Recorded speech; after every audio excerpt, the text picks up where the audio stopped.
Muy bien. Entonces, ¿las quesadillas llevan queso? Es una pregunta que es, no es necesariamente metafísica, pero implica una pregunta metafísica. La pregunta metafísica implícita es, ¿cuál es el significado de la palabra quesadilla? ¿No?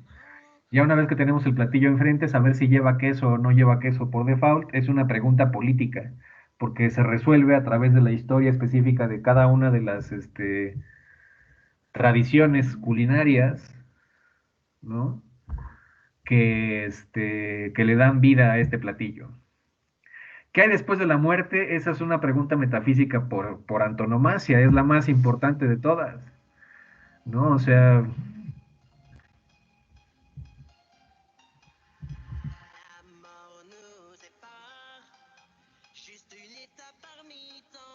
es la pregunta que no se puede responder más que a través de la razón. Y a final de cuentas, hay que tener mucho cuidado de no entrar en temas de ficción también, ¿no? Si la gallina no cruzó el camino, ¿por qué discutimos acerca de la metafísica? No entendí, Ángel. La gallina está cruzando el camino. Te están habiendo preguntas. Salte para afuera o entra para adentro. Mm, esa es pregunta random. Si no nos interesa una respuesta, ¿por qué aún así hacemos la pregunta?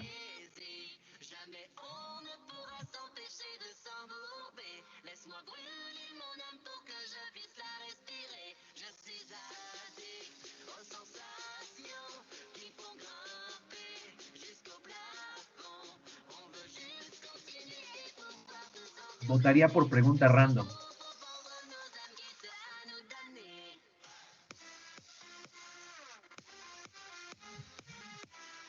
porque no es metafísico, o sea, tendríamos que preguntarle a cada quien, ¿no? Algunas personas dirán por chisme, otras personas dirán por curiosidad. Cada quien tendrá su respuesta, pero creo que no veo el interés metafísico en la pregunta. Que de repente te preguntes cosas como el color verde es verde para todos o en tus ojos son de otro color como el café, pero desde tu punto de vista lo llamas verde. Siempre teniendo esa pregunta, lo más cercano es que percibimos los colores en diferentes tonalidades y por eso los debates de esto es verde o esto es azul. Sí, alguna vez le hice esa misma pregunta a mi profesor de filosofía en la preparatoria, ¿no? Acerca de los colores y cómo los visualizamos. Su respuesta es que no podemos saber a ciencia cierta cuál es la experiencia de las demás personas. Nomás podemos tomarles su experiencia al valor de lo que nos dicen, ¿no? Pero definitivamente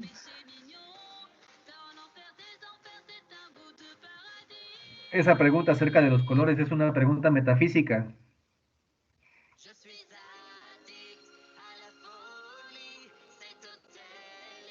¿Cómo describes un color? Yo diría que es una pregunta metafísica, no sé. A lo mejor depende, a lo mejor es una pregunta técnica también puede ser. No hay muchas disciplinas que estudian el color y que lo describen de muchas formas. Entonces, eh, aunque sí, si lo ponemos en ese sentido estricto, ¿no? ¿Cómo describes un color? Es una pregunta metafísica en tanto que nos está dando la invitación a pensar de qué manera, ¿no? O en qué modo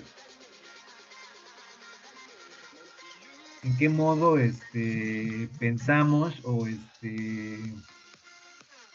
creemos, ¿no? Que se describen los colores, pues, ¿no? ¿Desde dónde lo hacemos? Si lo hacemos desde la poesía, no es lo mismo que hacerlo desde la física, ¿no? Cualquiera de las dos parámetros que usemos para describir un color va a darnos una postura metafísica distinta con respecto al fenómeno del color, ¿no? Fuera del viaje astral, ¿por qué a pesar de estar rodeados de gente nos sentimos aislados o solos? Esa es una buena pregunta, ¿no? Yo creo que es una pregunta metafísica. Yo creo que sí sería una pregunta metafísica, ¿no? Porque sería una pregunta acerca de la sensación subjetiva independiente de la realidad objetiva. ¿no? ¿Cómo es que se configura esta? A pesar de la evidencia que nos podamos proveer, ¿cómo es posible que sin embargo sigamos sintiendo, ¿no? Esa ausencia. ¿Por qué los objetos y las palabras tienen ese nombre? ¿Quién se los puso y por qué? Por ejemplo, ¿acaso fue porque sonaba bonito o porque dijo a el tenedor es tenedor porque parece algo que le quede la palabra tenedor? Ah, yo diría que esta es una pregunta filológica, ¿no? La filología es el estudio del origen de las palabras.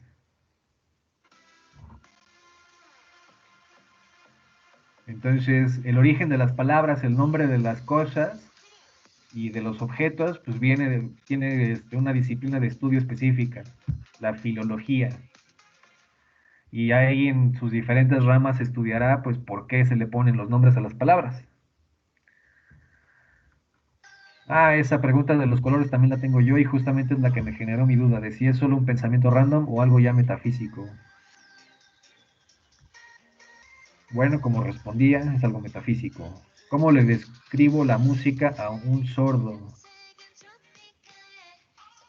Híjoles, pues depende, con texturas yo creo, con texturas.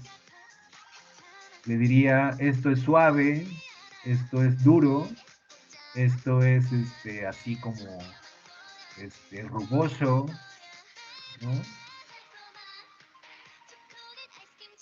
Le diría, esto es resbaloso, ¿no? El reggaetón es resbaloso. Le diría, esto es así como filoso, ¿no? Usaría ese tipo de cosas. Mm,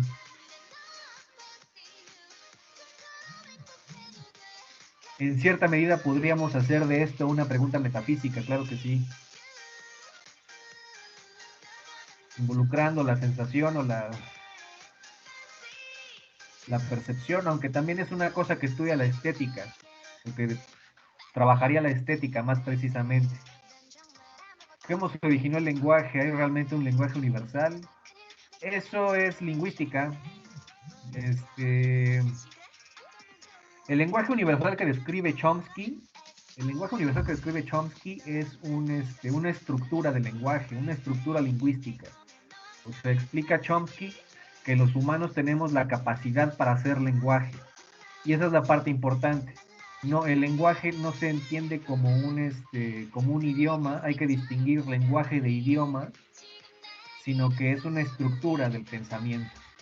Entonces, el lenguaje universal describe una estructura del pensamiento, una estructura de la mente que permite el desarrollo del lenguaje como habla, ¿no? Como idioma. Entonces, esta es una pregunta totalmente lingüística. Un ciego al morir puede ver su vida pasar frente a sus ojos. Esa es una pregunta totalmente random. Pero eso es lo que la hace hermosa.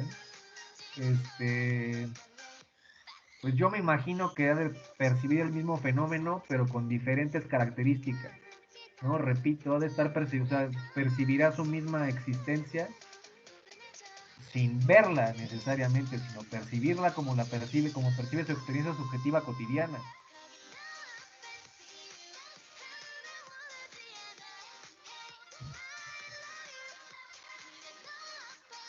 Es correcto pensar que cuando preguntas algo a alguien, en realidad te lo preguntas a ti mismo. La metafísica no estudia nada acerca de lo correcto o lo incorrecto.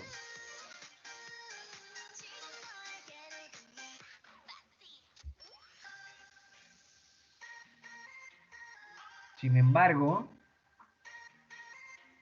si lo que queremos es saber si esto es verdad, si en realidad cuando preguntamos algo a alguien nos lo estamos preguntando a nosotros mismos, a lo mejor tendríamos que acudir más bien a la psicología, ¿no? La psicología es la que nos daría la respuesta a esta pregunta más bien. Entonces diría, esta es una pregunta psicológica.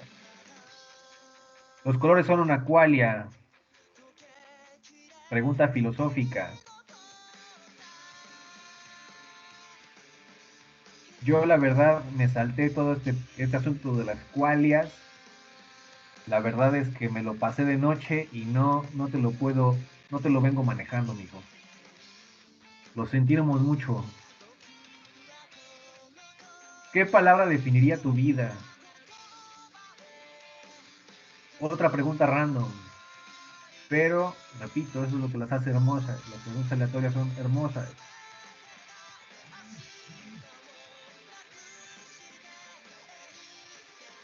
Sin embargo,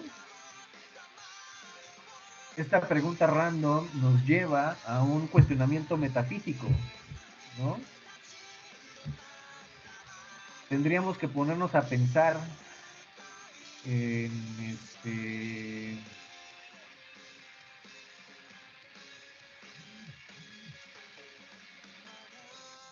tendremos que ponernos a pensar en todas las instancias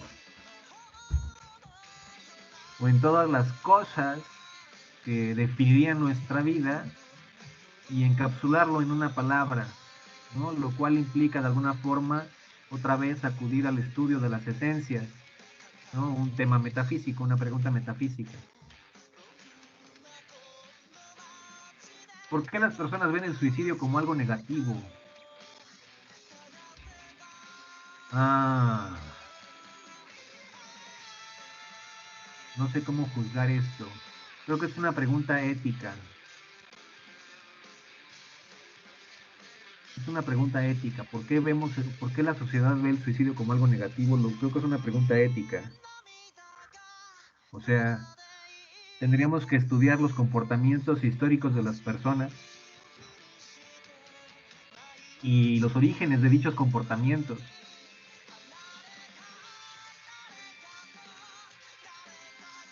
para que entonces podamos dar cuenta de históricamente por qué le dan o por qué le dan, o sea, por qué la sociedad le da esta valoración o este valor negativo al suicidio, ¿no? Diría que es una pregunta más bien ética. ¿Podemos saber si somos reales y no parte de una invención? Ah, esa pregunta,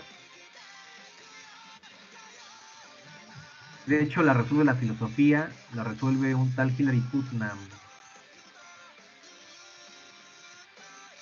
No sé si sea metafísica la pregunta.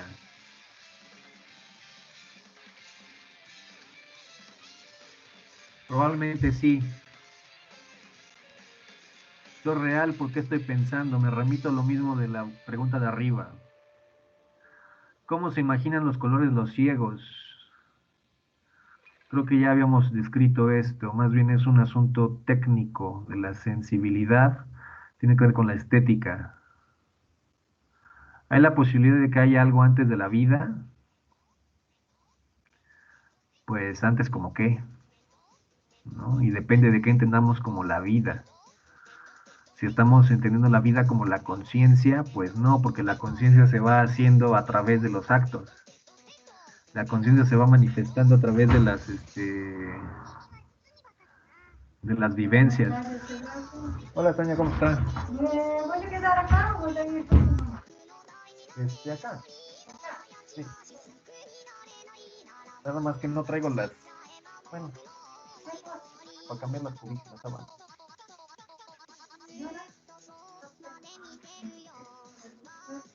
No, todavía aguantan. Sí, todavía aguantan.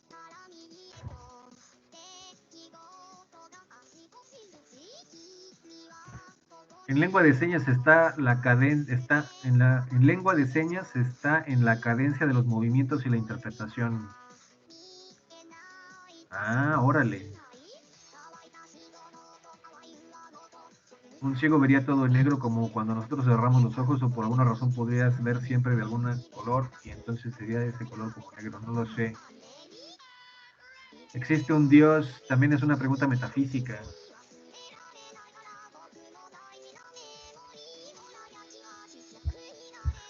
Se resuelve a través de la razón. Si la existencia de un Dios implica lo que se nos ha dicho de ser omnipotente, omnisciente, omnipresente, ¿qué sería ser un Dios? ¿Alguien podría ser capaz de imaginar y vivir eso y de ser eso así? ¿Eso lo hace un Dios? Mm, Me remito a la pregunta de arriba. ¿El suicidio es algo valiente o cobarde? Pregunta ética. Es una pregunta ética y tiene que ver con el cómo se entiende entonces nuestro esquema de valores. Depende de muchas cosas. Y pues también tiene que ver con la subjetividad de cada persona, de cómo lo interprete. ¿Existen los fantasmas? Pregunta metafísica, por supuesto, pero simultáneamente no. Este,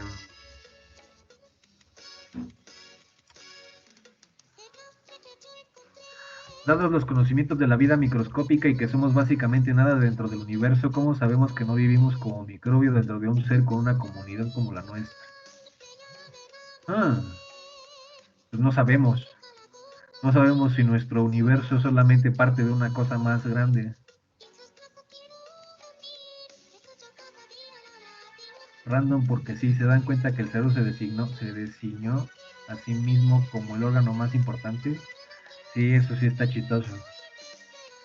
¿Cómo estoy consciente de que soy yo, no alguien más? ¿Y en qué momento empecé a percibir que vivía?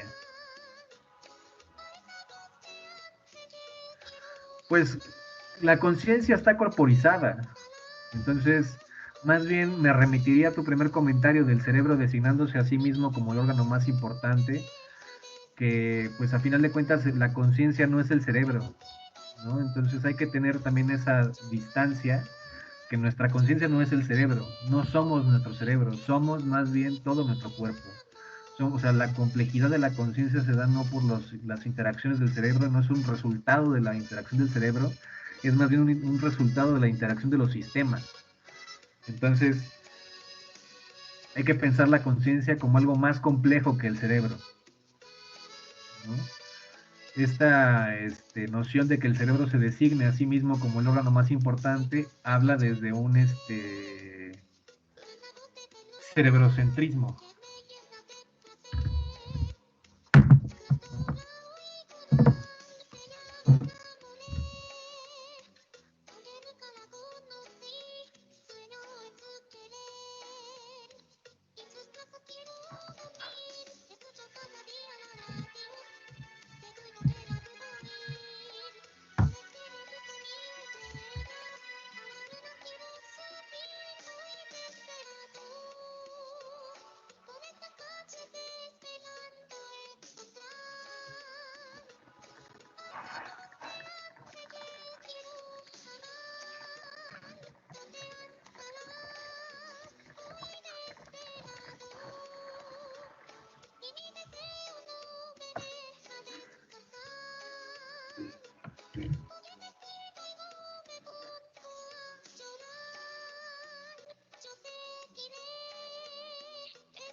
El pastafarismo debería ser una religión universal.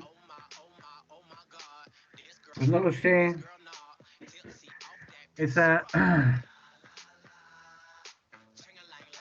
cualquier pregunta o cualquier cuestión de las religiones universales nos habla acerca de una especie como de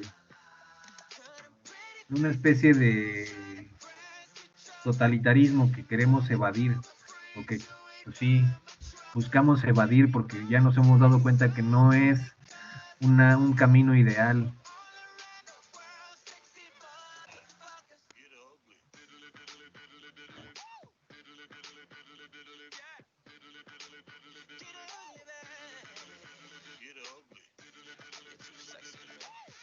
No lo sé.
Los tenis no siempre caen de pie. Nunca caen de pie conmigo. Al menos.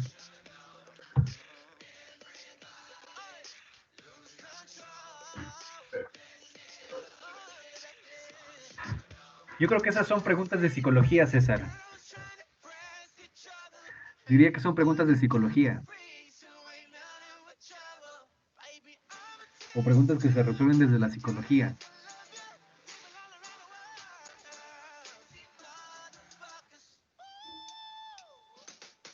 Pero muy bien. ¿Quedó más claro con este ejercicio? Entonces, ¿cuáles son? O sea, ¿cómo está esto, las preguntas metafísicas? ¿Cómo es la metafísica? O sea, ¿en qué consiste la metafísica? ¿Un poquito más claro?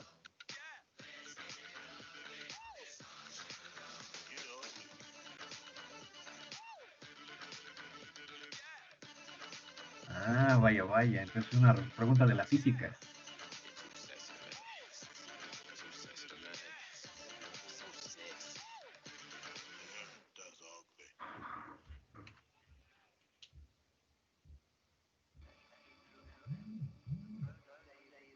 ¿Voy a lavar esta botella de mayonesa?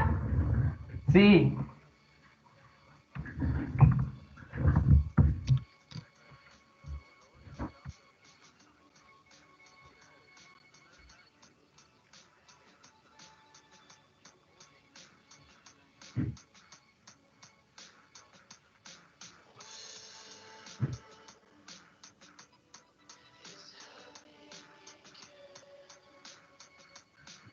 ¿Sí escuchan? ¿Sí me escuchan?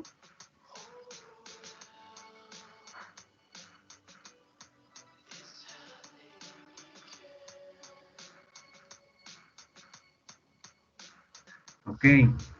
Entonces, ¿sí quedó un poquito más claro con este ejercicio o sea, lo de qué es la metafísica?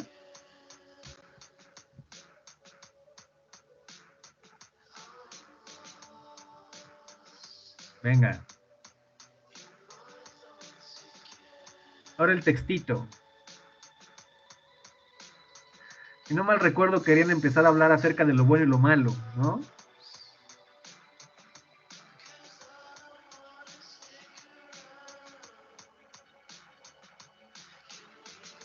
Claro, lo bueno y lo malo es una gran pregunta metafísica, aunque es más bien una pregunta ética, ¿no? Nietzsche no era filósofo, Nietzsche era un filólogo. Entonces, Nietzsche hace la genealogía de la moral, que es un estudio filológico acerca del concepto bueno y malo, ¿no? Entonces, esto es lo que nos lleva a la anécdota que se relata en el textito, ¿no? En el libro, Nietzsche nos describe cómo se habla acerca de lo bueno, pues, es aquello que hacen los nobles, la, la clase privilegiada, ¿no? Y los villanos son los que se encuentran en la villa, son los malvados, son los salvajes, ¿no? Son los incivilizados.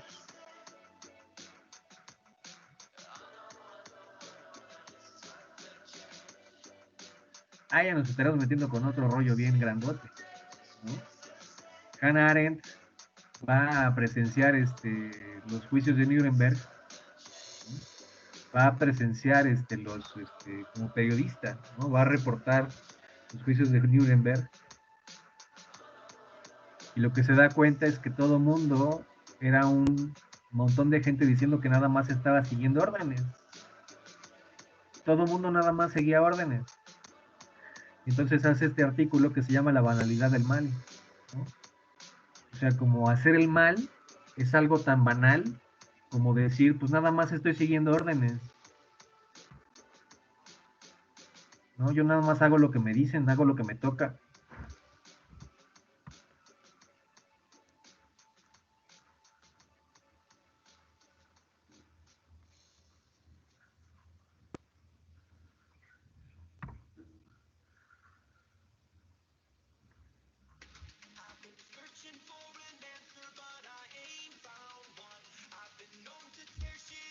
El Nietzsche era bien facho, pues sí. Más bien era, o sea, más bien su hermana lo quiso, meter al partido, ¿no? Lo quiso, usar para entrar al partido.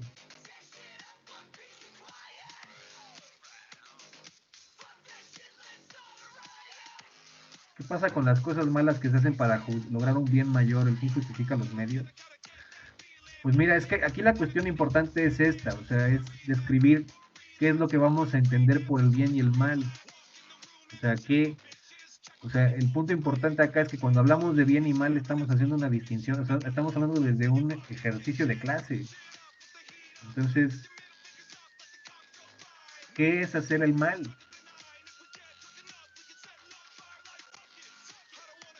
O sea, ¿y qué pasa? Pues más bien, ¿qué pasa? O sea, más bien, ¿qué pasa? ¿No? O sea, si tú robas una horrera para sacarte, no sé, la comida de una semana, te pueden meter al bote, ¿no? Te pueden meter al bote así mucho tiempo, ¿no? Sin embargo, si, pues no sé, un día Coca-Cola decide que se va a robar el agua de un río, ¿no? Y va a dejar a cuanta comunidad sin agua, pues no pasa nada, ¿no? O sea, eso es lo que pasa. Entonces,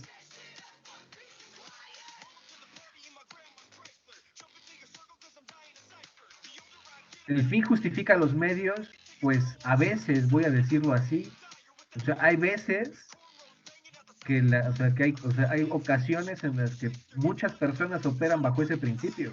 O sea, no es una cosa moralmente ideal o moralmente, o sea, éticamente que nos vaya a llevar a un lugar bonito, pero sucede.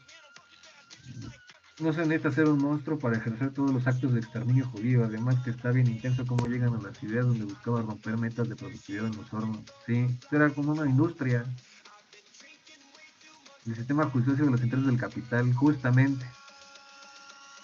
O sea, la propiedad privada, ¿qué es? O sea, pues no es que tú tengas un coche, no, más bien es que la Bocho tiene una planta. Eso es el capital. O sea, tú el coche que tienes lo estás rentando, porque ¿cuánto tiempo te va a durar ese coche? O sea, ponte que a lo mejor te dura 50 años el coche, vamos a decir seamos optimistas, el coche te dura 50 años. O sea, ¿qué vas a hacer después? Vas a comprar otro.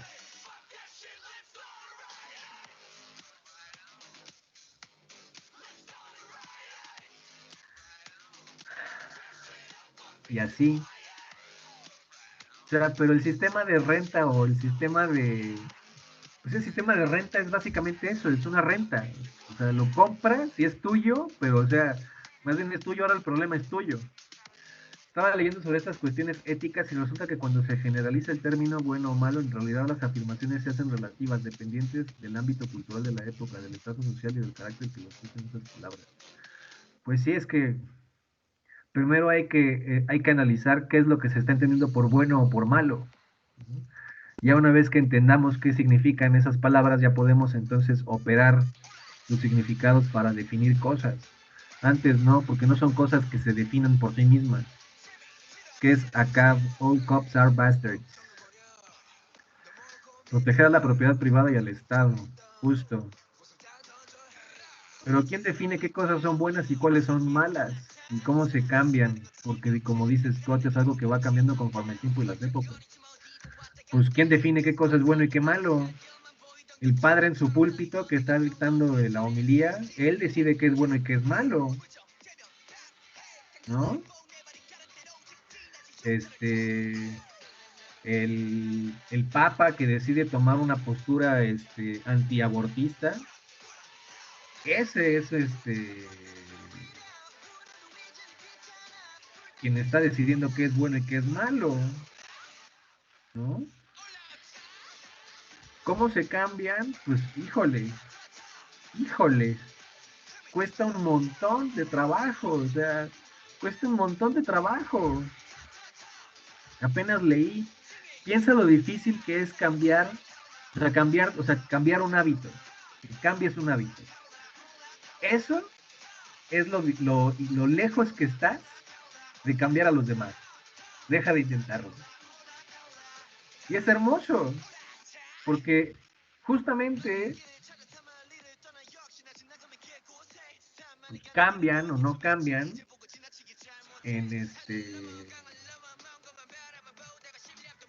por cuestiones políticas, no por, o sea, porque son así, o sea, por cómo pasan las cosas, no por cómo deban pasar las cosas, ¿no? ¿Son concepciones socialmente aceptadas, lo que es bueno, malo o justo, o son imposiciones de algún poder, ejemplo, no, son instituciones, o sea, son las instituciones que construyen la ideología y la ideología se encarga de moldear, ¿no? Los pensamientos de las personas. Básicamente así es como funciona el ejercicio coercitivo del Estado. Yo siento que la dicotomía judeocristiana del bien y el mal, cielo e infierno, es un esquema de manipulación milenario muy bien pensado. Que hay mejor para hacer una amenaza que no puedes cumplir que amenazar a alguien con que algo malo le va a pasar a quien no viva bajo sus reglas y morales después de que se muera.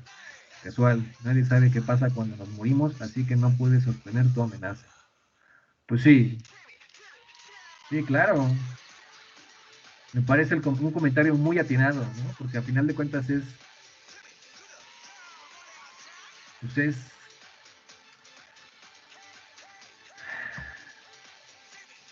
híjole, no sé, si es muy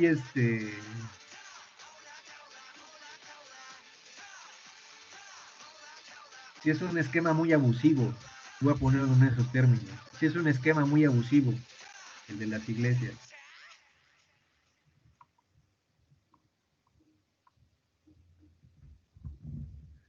No, pues sí está muy difícil, sí es muy difícil, pues sí, sí es muy difícil.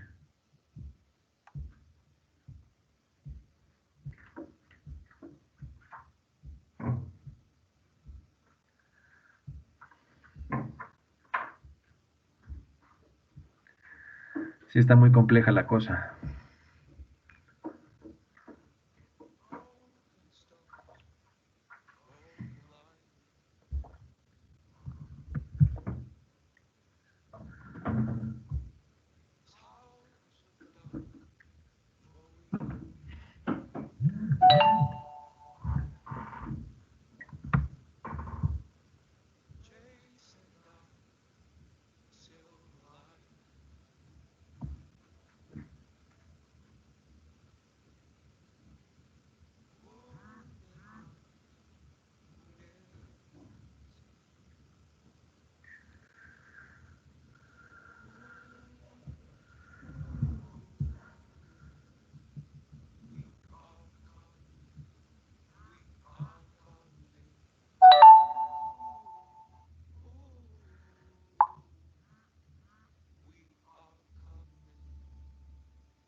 Entonces podremos decir que la iglesia y el Estado no se separan por completo por lo que mencionó del papá que decide qué es bueno o no. Pues no, no se separan por completo.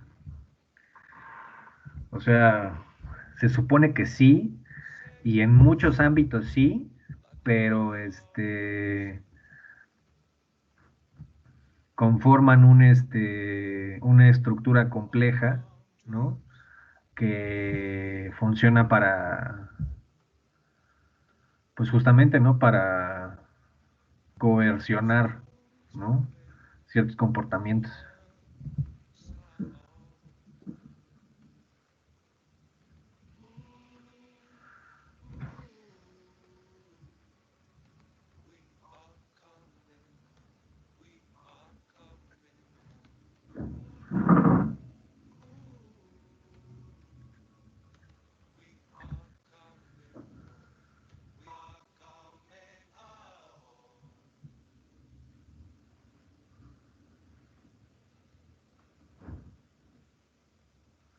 Justamente, ¿no? Y tenemos todo este concepto del objetor de conciencia,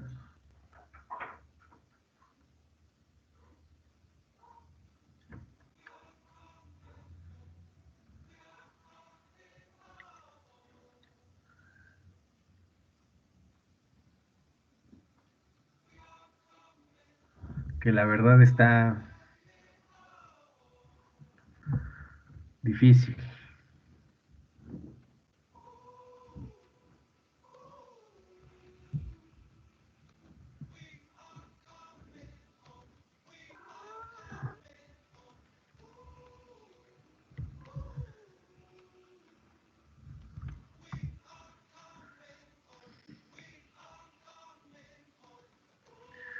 Pues hay instituciones en cada estado. Ahora sí que depende del estado, son sus instituciones y son sus tradiciones. Muchas veces en este país la mayor parte de lo que entendemos se rige por usos y costumbres, ¿no? Por el modo en el que acostumbramos y hacemos las cosas.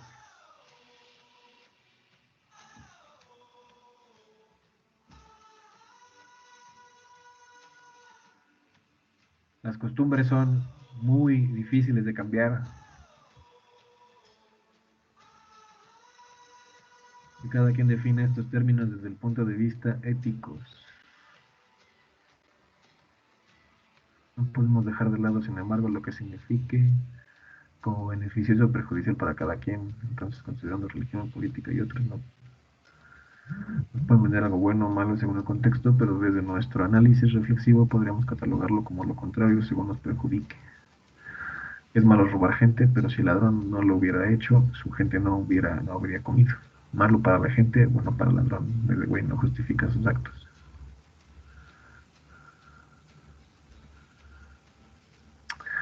Pues es que la pregunta sí es esa, ¿no? O sea,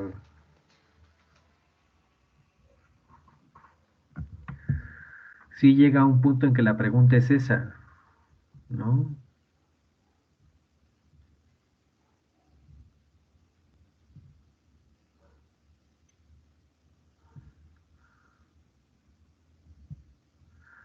¿Por qué se valora más la propiedad privada que una familia que come? ¿No? ¿Por qué esa es la comparación?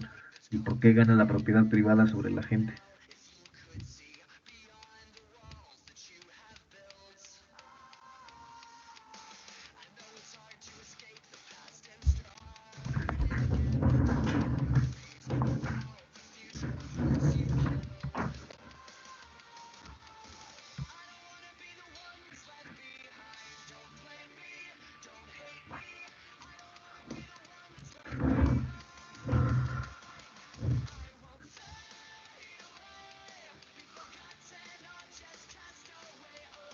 Porque es más fácil,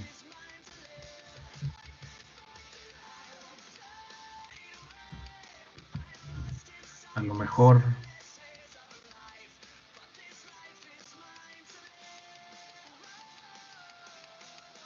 es más fácil.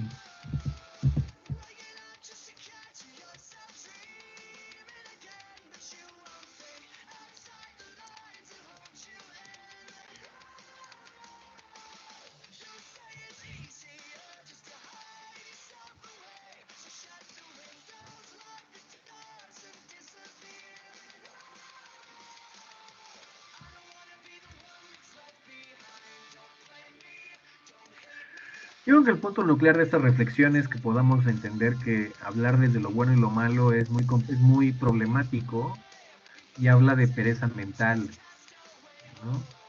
Y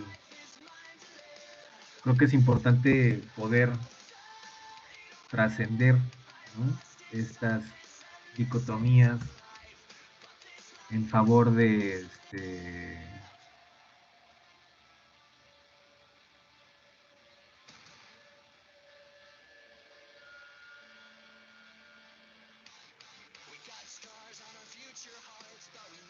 en favor de pues otros estructuras de pensamiento más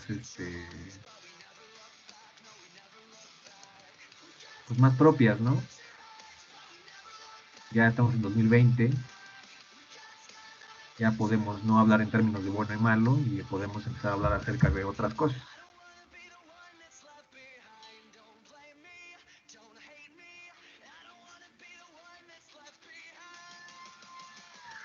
También desentrañar la idea del mal absoluto.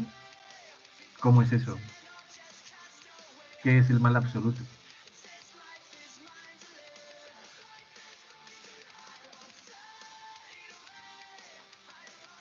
O sea, no hay que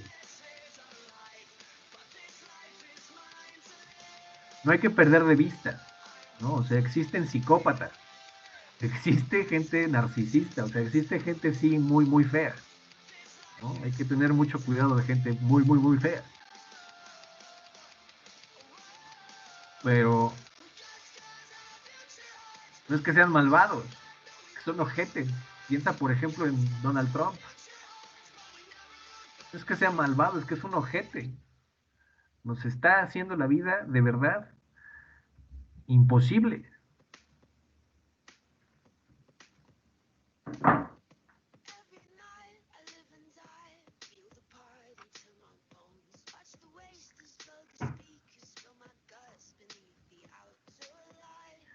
No sé.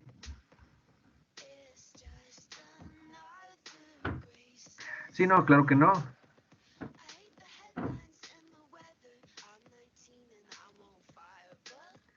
La paradoja de la tolerancia de Popper, explícamela.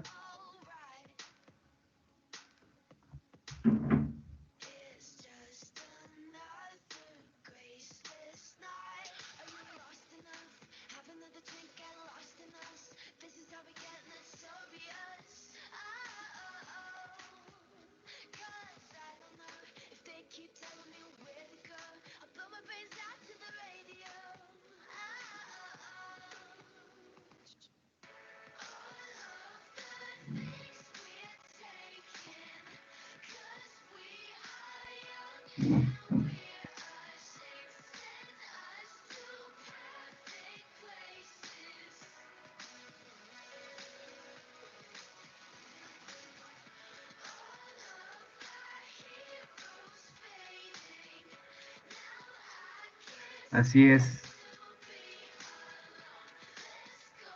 ciertamente.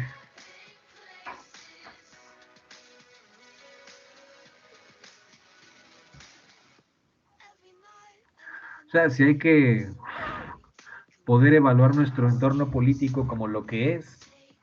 O sea, necesitamos categorías políticas para poder decir lo que es, ¿no? Apenas me decía un compa, el vecino, me decía que o sea, necesitamos poder tener el peso simbólico de los insultos. O sea, no podemos permitir que se nos quite el peso simbólico de los insultos porque si no, entonces, ¿con qué insultamos? Y tiene que mucho que ver con el cómo ponemos límites. ¿Cómo vamos a poner límites? ¿No? O sea, tiene que funcionar bien el sistema político mediante una balanza donde la sociedad civil pues, sea una fuerza que haga balance, no nada más una masa en caos,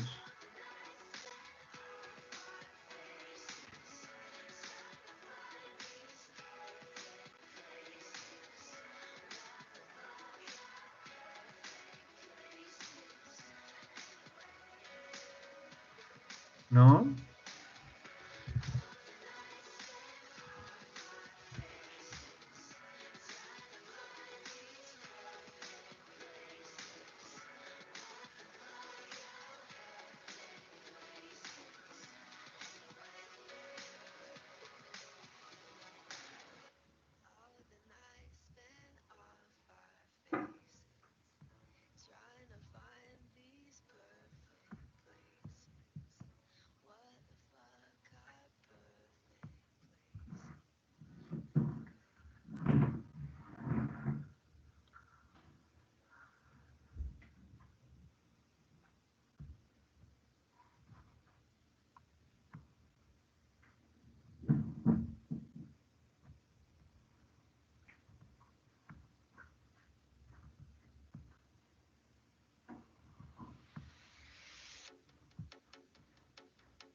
¿Alguien más tiene algún comentario?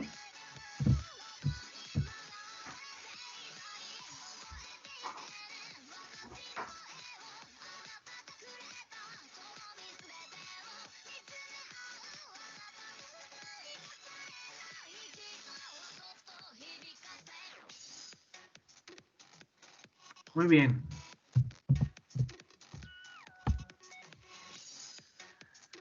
Les mando la convocatoria.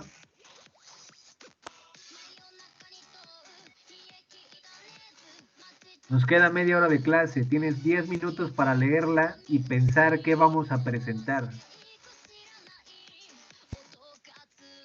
Porque la convocatoria cierra el 2 de octubre.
Loco.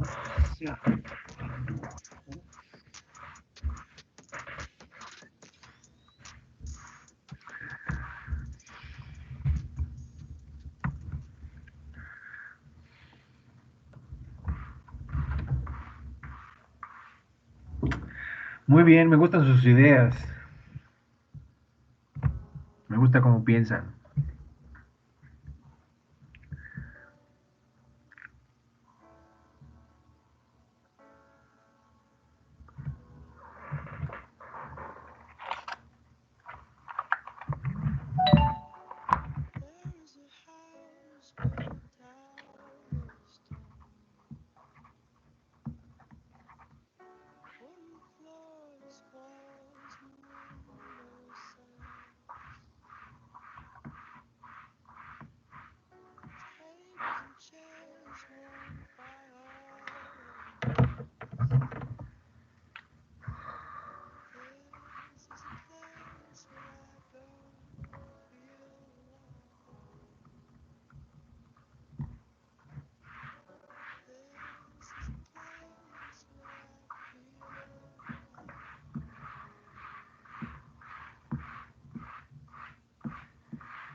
Porque ya tiene una bolsa de basura ya tiene afuera.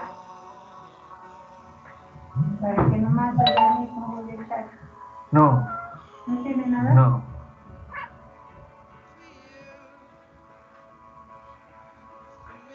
No, pero si no se llena, la guardamos para la siguiente semana. Ya compré más bolsas.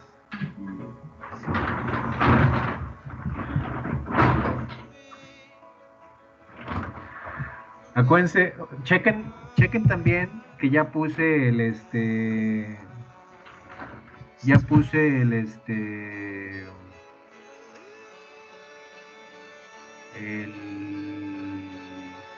la convocatoria en el grupo de WhatsApp para que si alguien más de los demás grupos se quiere integrar también pueda participar. Creo que todavía no ha respondido nadie.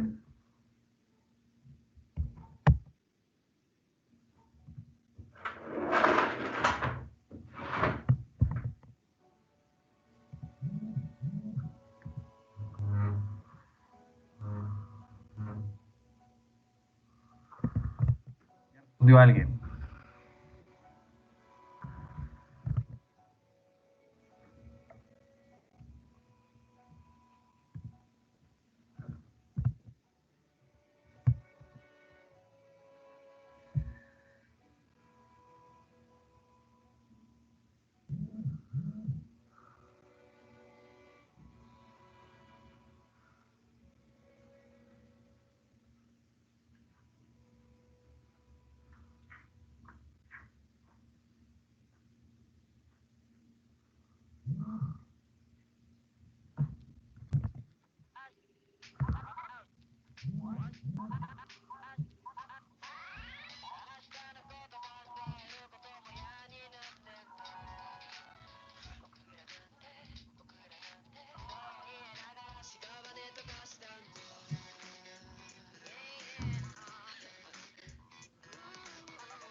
Ustedes no le ponen nada al baño, ¿verdad? ya. ¿Mande? Ya no lo puedo dar al baño, ¿verdad? No, todavía no.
Sí, amor, no quieres que se lleven tu pelo.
Podemos incluso hacer obras transmedia, ¿no? Podemos hacer ahí cruces transmedia con diferentes instrumentos, ¿no? O sea, adaptarnos al nuevo medio y pues, dar una oferta de diferentes, o sea, diferentes cosas que vayan apuntando hacia el mismo objetivo, ¿no?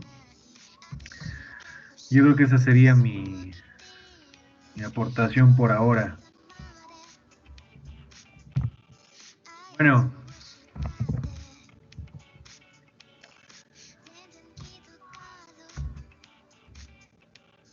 si no hay más por el momento, nos vemos entonces el día martes, ¿no? O antes para ver esto. Nos estamos escribiendo por el grupo de WhatsApp para ponernos de acuerdo con este asunto y ya quedar en un proyecto definido con los demás, con las demás personas que quieran involucrarse, ¿sale? Lo más probable es que podamos sacar esto, como parte del CREA, ¿no? Y acuérdense que yo soy parte del CREA, del laboratorio del CREA. Entonces podremos, de alguna forma, involucrarnos con el laboratorio y, pues, trabajar esto. ¿Sale? ¿Alguna duda, algún comentario?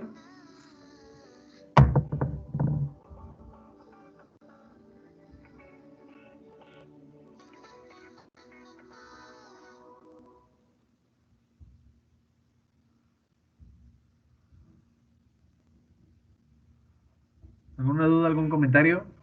¿Algo?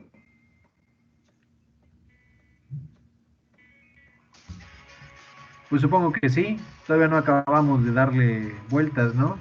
Todavía tenemos cosas que revisar.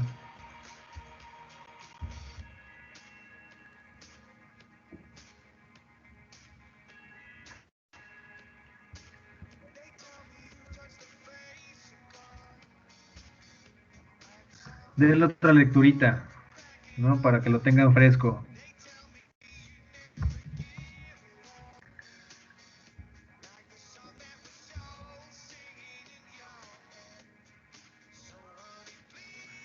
¿Alguna duda, alguna pregunta?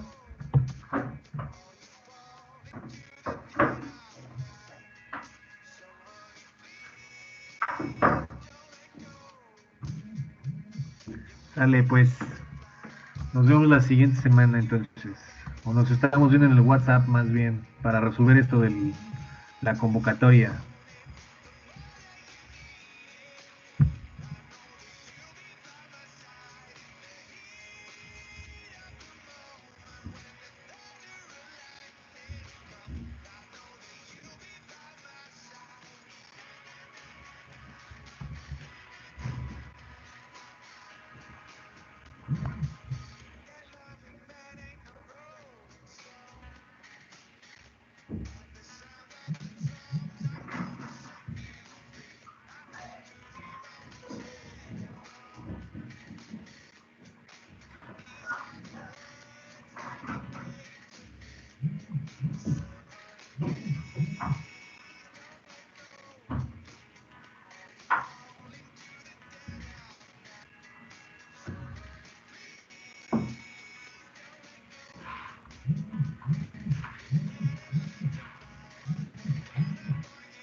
Nos vemos, cuídense mucho.